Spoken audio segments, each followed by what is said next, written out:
Welcome to Inside Design. Everything you look at, wear, and use has been designed. We'll tell you the story behind each carefully crafted work. Today, Inside Design looks at some designs from the great modernists of our times.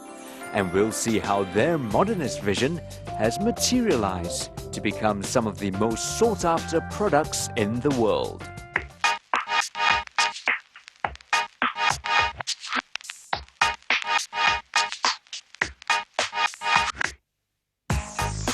We start off by coming clean with some luxury design items that usually go unnoticed.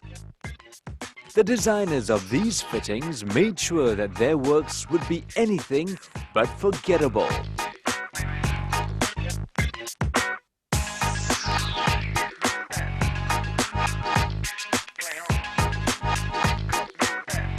What has traditionally been functional pieces for modern-day living has now become pieces of art.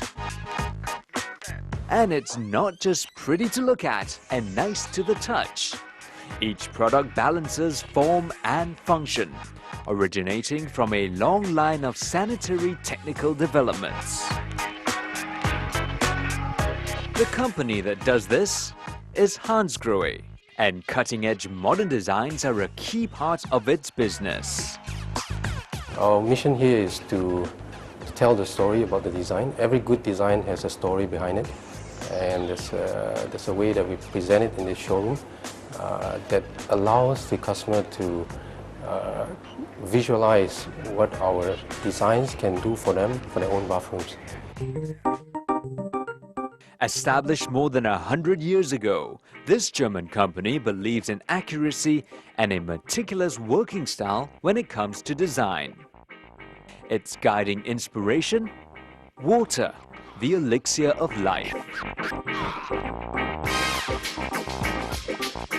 Showers, bathtubs, taps, and sinks are ubiquitous items in every home, with a heavy emphasis on the modern motifs of clean lines and metallic glossy finishing.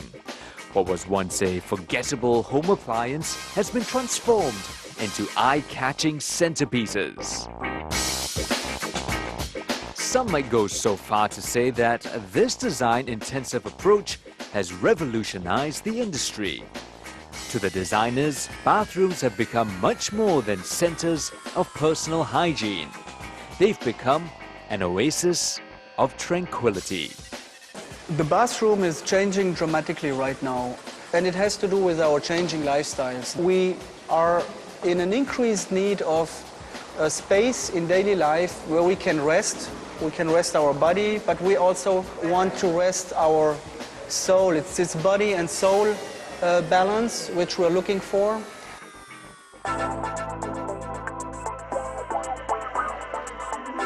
Lighting design, aromatherapy, merged with minimalist, ergonomic construction, have proved to be a popular choice amongst the increasingly affluent strata of Asian society. Hansgrohe has done very well in Asia in the last several years, and our design brands have always done very well in these markets.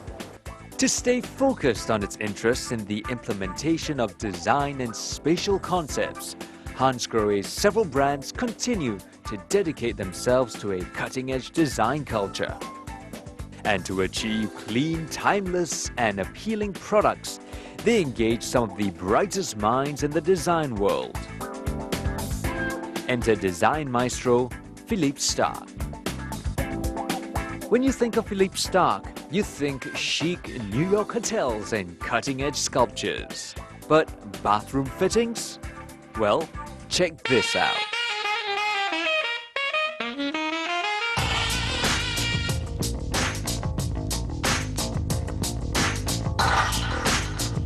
Take the Starck X, defined by flat, smooth surfaces and straight lines of a sculptural appearance.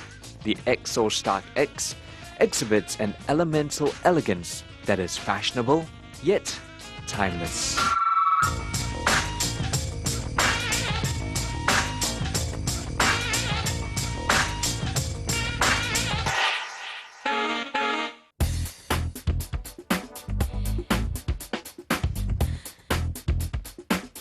Besides Stark, other prominent designers in Hansgrohe's Axor team include Antonio Citerio and the award-winning Team Phoenix Design Group. With these internationally renowned designers on board, a simple shower is often turned into a whole experience. We gave these designers a free hand in an open, unrestricted brief where they are free to create conceptual bathrooms of the future. It was from this intense collaboration between the designers and Hansgrohe that the Rain Dance Showerhead was born. A marriage between technology and design, the sleek Rain Dance evokes the sensation of being washed by summertime rain. With a liberally sized showerhead, a flat silhouette, and a short hand grip, the uniquely designed Rain Dance performs the dual function of a shower jet combined with a hand shower.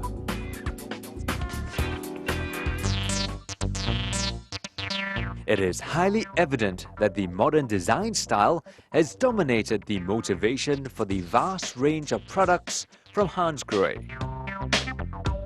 And to this company, design goes far beyond just function.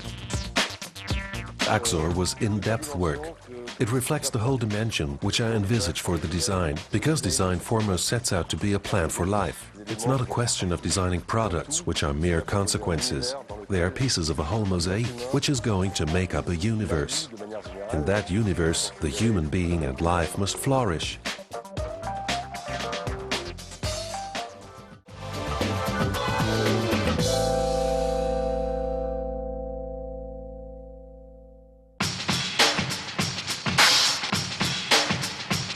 On Inside Design, we continue our look at how modernist designers are setting the trends and creating modern-day icons of our age. One sportswear company in particular continues to turn heads and lift trophies as their modern design style continues to blaze trails in the industry.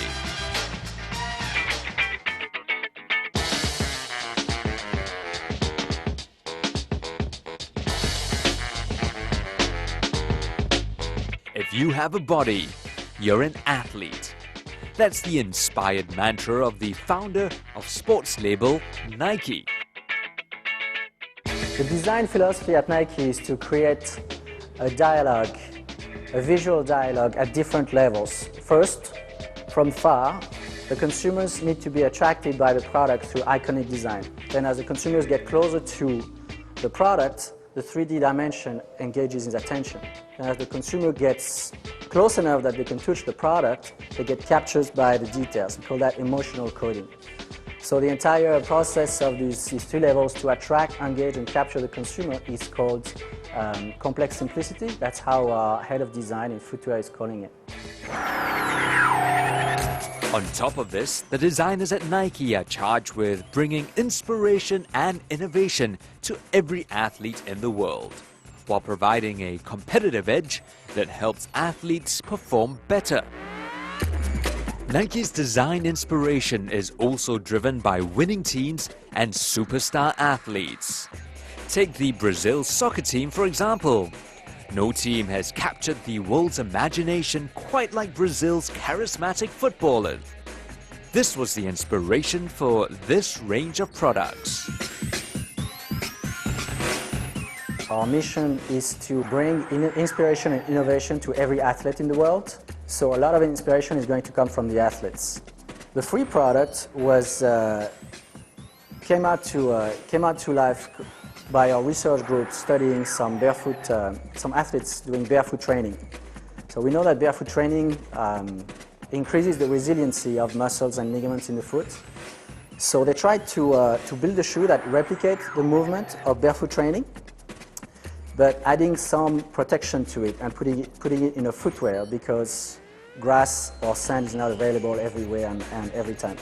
So it has been the testing and the probing of the product has taken some time. It was only available to athletes initially until it was tested enough and the demand was growing beyond the athletes community before we brought it to market. Clean lines, space-age motifs, metallic colors combined with high-tech designs have made some of their products leaders in the sports market. Take some of their shoes for example. Each stitch, swoosh, streak, and even sole has been thought through, tested and designed with aesthetics and functionality constantly taking a priority.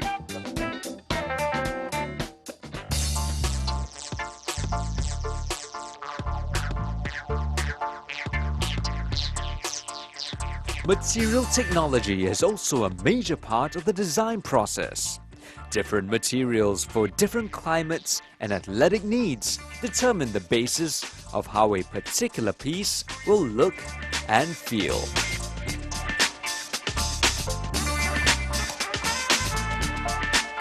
Great attention to detail on its accessories also adds to the overall look and feel that is consistent with the many ranges of products. The brand logo itself has become an icon of sorts in the sports fashion world. But with all designs, success rests upon the type of response it gets from the consumer. Ideally, consumers would put on our products, on our greatest design, our greatest products, and a common reaction we would get is wow, they did it again. That modern and revolutionary approach to design has captured the sports world's imagination. This is testament to Nike's commitment to design and intricate detailing in its every product.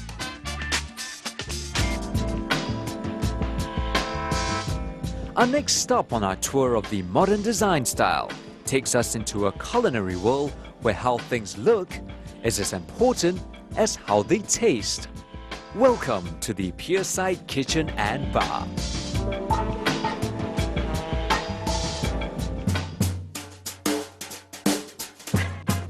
Located in the heart of Singapore's central business district, this luxurious eatery boasts not just fine cuisine, but an entire fine dining experience. The modern design relates strongly to its waterfront location. I thought what we should do is a very large wall of mirror, emphasizing the qualities of light. The way the light works during the day, the way the light works at night in the space. So what that does is it balances views of the boats and the harbour back and forth through the restaurant. So even if you're not facing the view itself, you are constantly in this idea that yes, you're by the water and by the harbour. We've always been driven to conceptualize our restaurants by the environment that it inhabits. With Pierside, coming to the building One Fullerton and seeing its location on a very interesting waterfront vista, unlike that of Clark Quay or Boat Quay, which didn't have the expanse of water and the skyline of the marina, it was very clear what we had to do in this sort of space. While lighting is a major consideration when it comes to designing any interior, this designer had a further challenge. He had to create a space that would be in harmony with the distinct menu of this fine dining establishment. I guess the idea behind Pierside was the relationship with the water and the harbour and the views, and really to emphasise that more than anything else, which was also tied with the food program at the time, which was very much about seafood and its relationship obviously to the harbour. The design and the menu work hand in hand. The kind of food that we serve at Pierside is seafood focused, obviously because we take so much of our inspiration from the waterfront and from the area that we're in.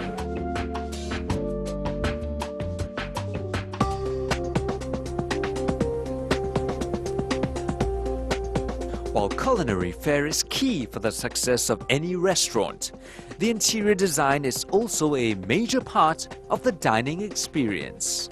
Design will set the mood, determine the atmosphere, and as it is done in Pierside, it very much captures the sense of getting away from it all that you experience when you walk in, and also the excitement of the destination. I mean, there's a marriage between the way the food works, the service works. It's about a whole experience.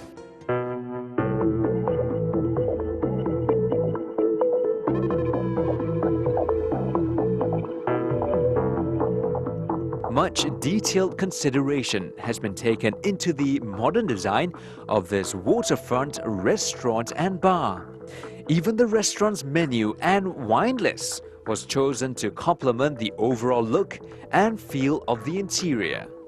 The Pierside Restaurant and Bar is a classic example of how a modern design style imparts a desired atmosphere that complement the entire fine dining experience.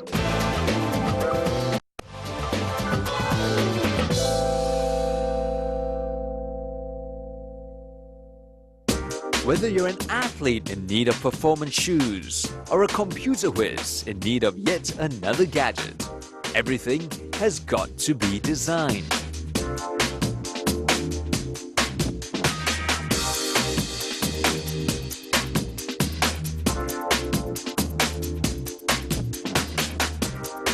Apple, an icon recognized by every self-respecting trendsetter. Initially better known as the machine of choice for design professionals, users of the Apple Mac are a fanatical and vocal bunch. And when your most loyal customers are discerning design professionals, your computer had better look as good on the outside as it does on the inside. Being a design strong company, we are always at the cutting edge of design. So today, like even in the notebook industry, you see companies trying to imitate the Apple's iBook. On MP3 front, you see companies trying to imitate the iPods. And we are kind of like a trendsetter in all these areas.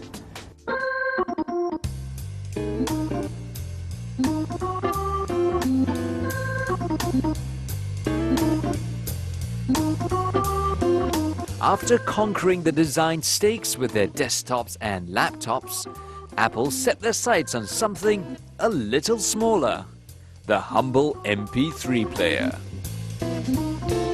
Where previous contenders aimed to cram every conceivable function into their players, Apple had only the opposite aim in mind: simplicity.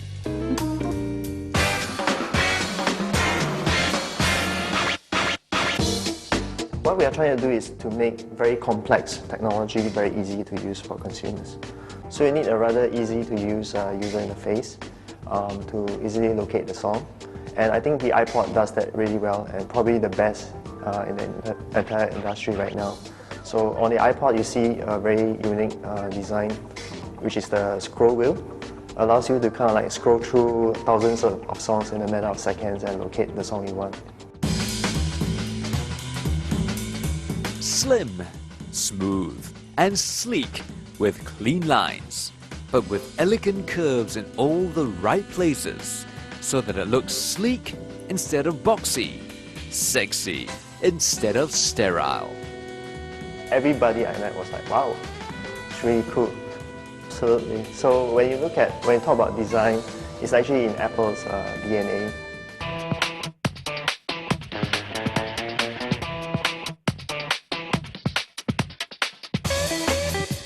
Couple all these together with edgy, cool concept ads.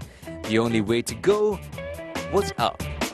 If you have an iPod, you have an entire music collection in there. As and when you want to hear it, you just look for it and start playing. So it's a great form of empowerment.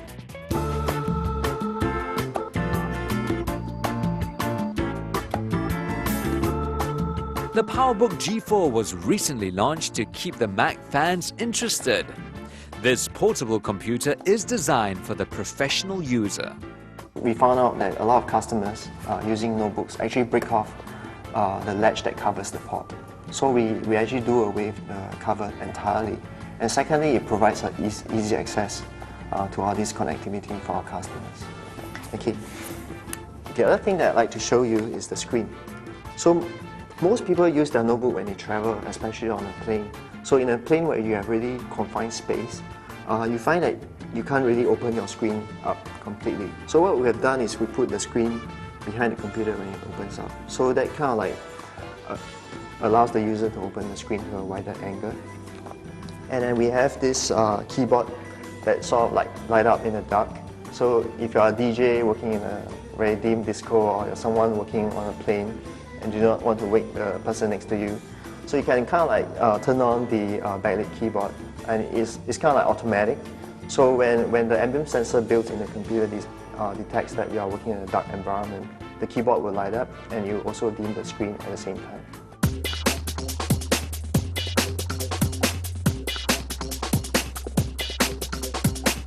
It's very apparent that each product that Apple churns out goes far beyond just functionality.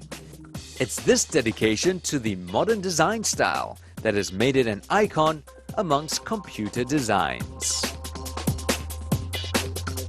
And that's our look at the design interpretations of modernists over a myriad of products and places. Clean lines, minimalist elements, the use of light and reflection all add to the modernist style that has dominated the design inspiration for much of the century. It's a style where less is more and details are disguised. This is the inspiration of the modernist on Inside Design.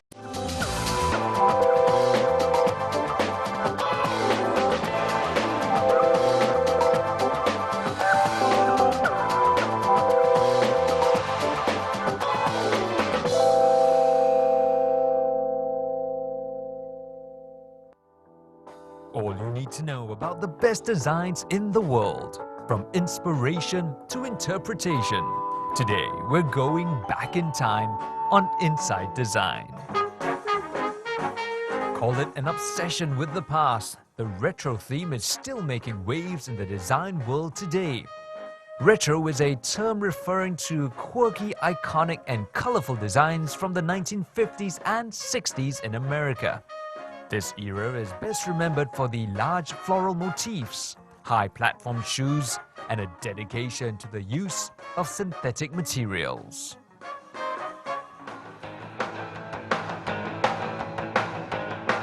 Fast, sturdy, and cute to boot. The endearing design of this car adds a dash of excitement to any car collection. Ladies and gentlemen, this is the Mini Cooper. The lasting charm of the Mini can be ascribed to its retro design. The Mini's compact frame was originally conceptualized in the 50s with the intention for optimum space utilization. Decades on, the appeal of this shape sees no signs of waning. Some are drawn to the fact that the pint-sized compact form sets the Mini apart from its peers. Others are simply attracted by the sense of nostalgia that the Mini's bubbly silhouette evokes. The surprising thing about the Mini is that it is a format that very well appeals to the times that we have right now. But I think that, of course, in the development of the car and the community and the lifestyle products around it, it plays an important role. The Mini etched its place into popular culture with well-publicized purchases by eminent celebrities. Perhaps the famous owners of the Mini, like the Beatles, David Bowie and Ivo Enzo Ferrari, provide testament of the popularity of this design. First rolled out of the factories in 1959, the design of the Mini was updated in recent years to freshen its appeal. The relaunch of the cars are in keeping with a modern and progressive outlook while preserving its original character born out of the 60s. The car has the perfect size. It is, as a convertible, of course, especially appealing in a sunny country. But at the same time, it is very convenient. It has all the modern aspects, including safety, including air conditioning, including all the different elements, even sharing, for example, an interior lighting that you know from the bigger BMW brothers, that you have that slight mood light in the car at night. And I think that is very appealing to her in the sense that it fits very much her lifestyle. Fine attention to detail is apparent in the reinterpretation of the Mini. The dedication to the retro design style brings to mind bright and vivid colors. Correspondingly, the Mini is decked out in bright, eye-catching shades like chili red, hot orange, and liquid yellow. In the interiors, prominent circles make a retro statement. Original features like a speedometer that sits in the middle of the dashboard is visible to anyone in the car. It is these touches that grant this quaint assembly to be relevant in today's times. I think that in the design of a vehicle, it is very important that you're using the right kind of ergonomists that understand of how you have the right kind of reach level, how you have the right kind of vision onto the street and onto the controls. And that is something that I think that all cars of BMW are sharing equally, and that sort of expertise is of course also passed on to Mini. The engineering design of the car works in accordance with its external form. The wheels at each corner of the car are pushed out to the far extremes for the classic Mini look. The chassis of the car crouches low to the ground in a road-hugging manner that is instantly recognizable. The heritage aspect, there are of course certain interpretations of how the old car looked into the new Mini and how Mini is being perceived today. Looking at also what is around it, for example, being able to have a checkered flag on your car, having cars in different colors, or putting race stripes on your car, that is something that you wouldn't do with another car, and that fits very well. And you look at the car with the race stripes, with the checkered flag or whatever on the roof, and you say, that's cool. And you cannot do that with other cars. Revamping the Mini entails taking on a classic icon successfully. And the makers of the Mini aspire to have this retro-styled car let its ebullient nature complement a modern urban lifestyle perfectly.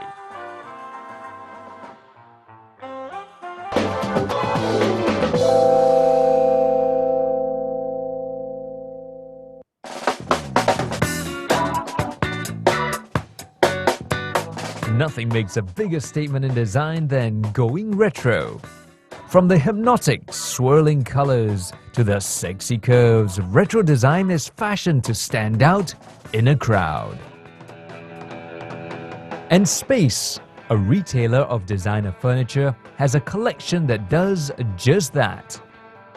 The people behind Space understand what's hip and what's not these days. Rather than trying to fit in with other big brands, the emphasis is on a personal experience at the store. I think it's necessary for the consumer to feel that they have options available. We do not discourage people, the potential clients or consumer, from trying out a chair. We don't put signs. We encourage them to try it for themselves because they're going to be spending hours on a particular sofa. At Space, retro-style furniture is deceptively simple. The work that goes into the functionality of each collector's item is only appreciated by connoisseurs of design details. It's about achieving details which are subtle, hard to achieve technically, and it's also having an appreciation for scale of the legs in relation to the seat, the size, the thickness of the tabletop in relation to legs. So all these are contributory factors to what good design is. Plastic, commonly used in retro creations, but you might just be surprised. Clever, in-your-face designs these days bring out the fun and excitement in retro heaven. What they've done, and Cartel is known to be a leader in terms of fabrication of plastic materials, is to use material associated with, if you like, the 21st century, because although this was first used in the 20th century, it's a material called polycarbonate, and it's extremely strong. So in the business, this is known as engineering plastic. It's not the normal plastic associated with chairs. So you could do this and it will not snap on you. Okay, and what's difficult about this chair technically is that it is a single molding with deep draw extremities. So for this to be strong, the technical difficulty is to make sure that when this is molded, it cools all at the same time, because if one part cools earlier than the other part, especially the lower end, you find that the legs will not take the weight that you put in it. And the difficulty is to get it to flow right to the extremity, get it to set at one go. When you add bright pulsating colors and a glossy feel to such funky designs, you get retro pieces guaranteed to get your house guests talking. The definition of retro is constantly being rewritten as new technology allows old styles to be revamped. Complicated craftsmanship involves the melding of materials like glass, metal and wood into a perfect piece. For attaching to the hood is all aluminium, and today it's one of the preferred material because this is regarded to be ecologically friendly because it can be recycled. And I suppose one of the hallmarks of icon pieces that they're ahead of time in terms of the use of materials. And then this was then combined with a very simple, common marble base as a counterweight to this arc, which is Carrera. As an icon piece, this is one of the collectibles. At Space, the key to understanding retro design is not just in the furniture. It's about how certain designs can reflect your mood. You're not just buying a designer piece, you're getting a brand new lifestyle. I suppose the criteria of good design or the axiom is that the form must follow the function. Okay, so what determines it is the function, and what makes it really sleek and appealing is the form. The underlying guideline being that it must relate to the functional use, right? And then the form comes into whether it's a curvy linear, but it's something that people can sort of easily relate to. People can relate to retro in their everyday lives as a feeling of nostalgia evoked by items passed down from previous generations is priceless. I've had many situations like this where people come here and say, I regretted throwing that piece of furniture that my parents left me with because I thought it was so ugly, now I like it. So it's that link to the past which I think allows them to reminisce about how they grew up. And I can't help but think that it's also to do with the fact that as we get more affluent, people tend to allow them the luxury of reminiscing in the past.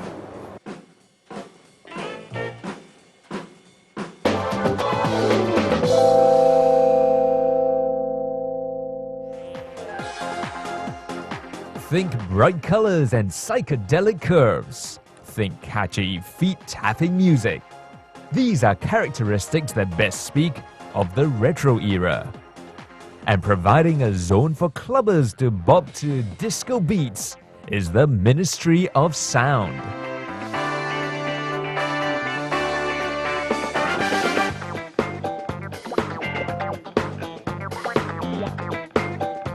A room that goes by the number 54. Packed chock full with disco elements, this enclave transports the clubber back to a time where bell-bottoms, flared collars and disco dancing reigned supreme. The kaleidoscopic decor sets up a certain hedonistic mood that rouses retro lovers to shake up the dance floor. It's important that we actually have a room like that to reach out to that certain group of audience. There's a bunch of people out there that truly enjoy this kind of music, but they don't really have a proper place to go to. And I think that room actually provides this group of people with that kind of, ability to enjoy themselves, to experience that whole new sound. 54 is part of a sizable 40,000 square foot structure that encompasses dance halls with diverse themes. Opening to much fanfare in Clarke Quay, the club is billed as the biggest Ministry of Sound establishment worldwide. Design is very much at the core of the club's philosophy. Through the unique conception of having many genre-specific rooms under one roof, it is through design that each room gets its character and identity. Design is a major aspect of the aesthetics of the club, and certainly, you know, a club with great design will get people talking, will get heads turning, and it gives the club that edge and you know, that thing, that X factor that some clubs may not have. Special consideration was given to the ease of movement for clubbers. A figure-8 layout allows people to walk around easily from room to room. The pop culture appeal is embodied by a graffiti wall, specially painted by Italian artists, as well as a red carpet treatment leading to room 54.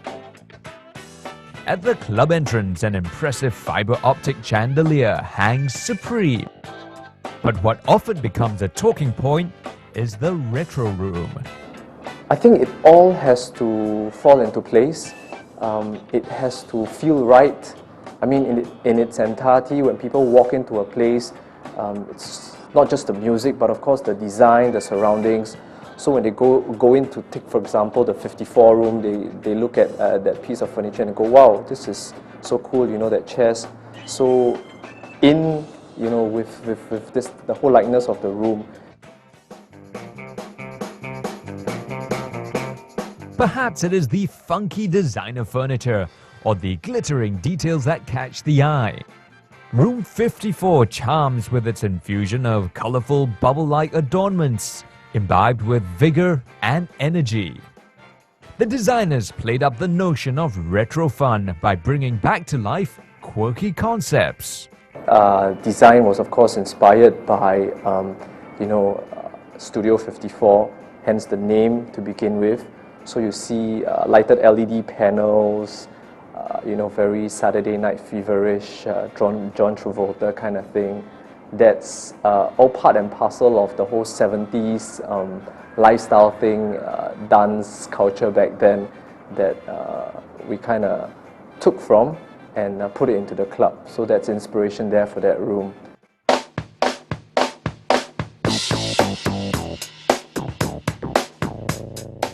From a ceiling of shimmering disco balls to lighted disco panels, the room exudes a distinct atmosphere that harks back to the groovy 70s. Hypnotic patterns on the walls capture the retro vibe perfectly, swirling in tandem with a motley blend of pop and retro rhythms. Plush cushions in lively colors add an air of unbridled flamboyance while not neglecting the need to pamper weary feet. The bar area is a pop concoction of high stools with snazzy ceiling lights. It's the colors for sure. I mean, you walk into the room, the first thing that probably catches your eye would be the lighted floor panels. That in itself is already retro. It certainly brings you back to the era of the Bee Gees, back then, Saturday Night Fever. And you look up, the ceiling, they're like huge mirror balls, you know, hanging down. That whole disco feel already gives it a very retro-y kind of, you know, sensation. And if you look around you and take a look at the seats, you realize that a lot of them are like, you know, the bubble kind of chairs that's, you know, that were very popular back then in the 70s. So that whole thing, plus the music that's being played in the room, certainly gives it a very retro feel. Retro elements are also given a modern twist, giving testimony to the staying power of retro design. The hallucinatory projection of lava lamps on the walls are particularly mesmerizing. Retro has always been popular. I mean, it's something that people listen to as they grow up, and when they get to that age, you know, they hear that same song again. It's like bring them back into the past.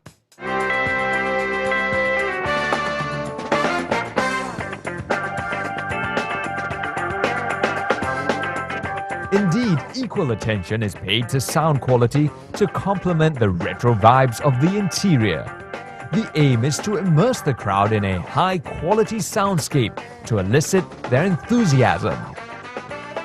And with Room 54, the Ministry of Sound should be able to accomplish anchoring that retro aspect without missing a beat. Yes, set a certain standard, because in terms of design, it's a lot more than what most of the other clubs out there can offer today. And that's our look at the retro design style. While some may have thought that neon-colored designs, synthetics, and cartoon-like floral motifs ended with the 70s, it would seem it's very much the style of choice for a distinct view in this new century. The retro style's various interpretations and materializations still stand very much loud and proud.